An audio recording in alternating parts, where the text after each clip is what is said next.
আসসালামু আলাইকুম। আজকে আপনাদের সাথে শেয়ার করব রমজান স্পেশাল পারফেক্ট মোচমোচা বেগুনের রেসিপি।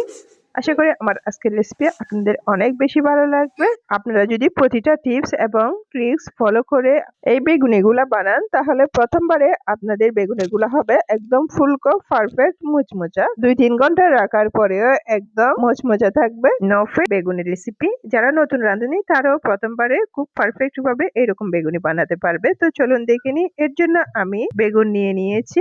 বেগুনটা আমি এখন ক্লিন করে ধুয়ে নিয়েছি। ধুয়ে আমি সুন্দর করে কেটে নিচ্ছি। আমি এখন বেগুনটা কিভাবে কেটেছি আপনাদেরকে দেখাচ্ছি। এটা পুরুত্ব কতটা রেখেছি সেটাও দেখাচ্ছি। কারণ আমরা যখন দোকান থেকে বেগুনি কিনে খাই তখন সেখানে বেগুনি আর খুঁজেই পাওয়া যায় না। সেজন্য আমি বেগুনগুলা একটু এরকম করে কেটেছি। এখন বেগুনগুলা আমি একটা লবণ পানিতে ভিজতে দিব।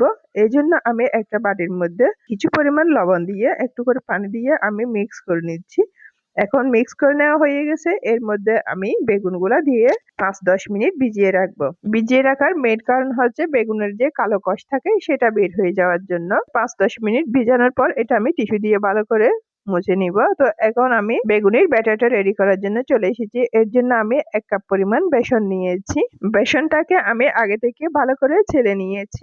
এখন বেসনের মধ্যে আমি মশলাগুলো দিয়ে দিচ্ছি। এর মধ্যে আমি মরিচের গুঁড়া দিয়েছি 1 টেবিল স্পুন, জিরা পাউডার দিয়েছি 1 টেবিল স্পুন এবং ধনিয়া পাউডার দিয়েছি 1 টেবিল স্পুন এবং দিয়ে দিচ্ছি 1 টেবিল স্পুন মিক্স মশলা। এই মশলাটা আমি বাসায় বানিয়েছি। এটা অবশ্যই আপনাদের সাথে আমি শেয়ার করব ইনশাআল্লাহ এক সময়। এটার পরিবর্তে আপনারা যে কোনো মাংসের মশলা 1 টেবিল স্পুন অ্যাড করতে পারেন, সেক্ষেত্রে গুড ফলাফল পাবেন। এবং এর সাথে অ্যাড করে দিচ্ছি হলুদের গুঁড়া 1 টেবিল স্পুন এবং এর সাথে অ্যাড করে দিচ্ছি স্বাদ মতো লবণ। এখানে আমি লবণ আরো একটু চেক করার পর আরো একটু অ্যাড করব এবং এর সাথে অ্যাড করে দিচ্ছি 1 টেবিল স্পুন আদা পেস্ট এবং 1 টেবিল স্পুন রসুন পেস্ট। আপনারা চাইলে রসুনের গুঁড়াও অ্যাড করতে পারেন, আবার আদার গুঁড়াও অ্যাড করতে পারেন।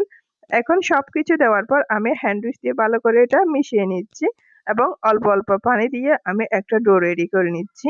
একসাথে বেশি পানি দিতে যাবেন না, সেক্ষেত্রে কনসিস্টেন্সি নষ্ট হয়ে যাওয়ার চান্স থাকে।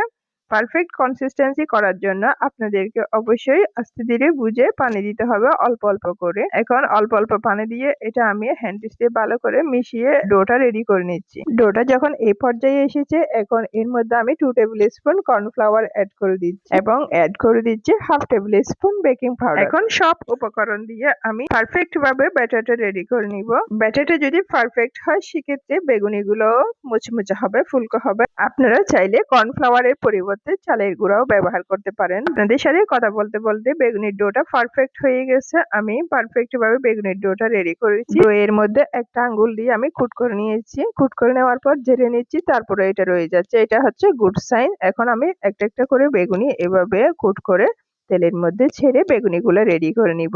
তো এর জন্য আমি চুলায় একটা ফ্রাই প্যানের মধ্যে পরিমাণ মতো তেল দিয়ে তেলটা যখন পারফেক্ট গরম হয়েছে এর মধ্যে আমি বেগুনিগুলো ছেড়ে দিচ্ছি। চুলার আঁচ মিডিয়াম টু লো হিটের মধ্যে রাখতে হবে। প্রথমে হাই হিটে রাখলেও তেলটা যখন গরম হয়ে আসবে ঠিক ওই পর্যায়ে এটা মিডিয়াম টু লো হিটে মাঝামাঝি করে কুক করতে হবে।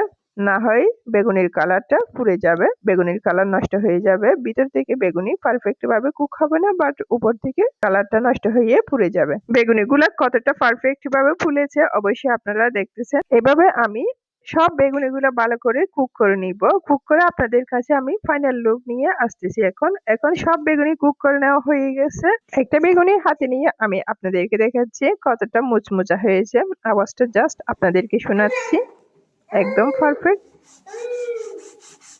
আর ভিতরটাও কতটা ফুলকো হয়েছে সেটাও আপনাদেরকে দেখাচ্ছি। দেখতেছেন তো?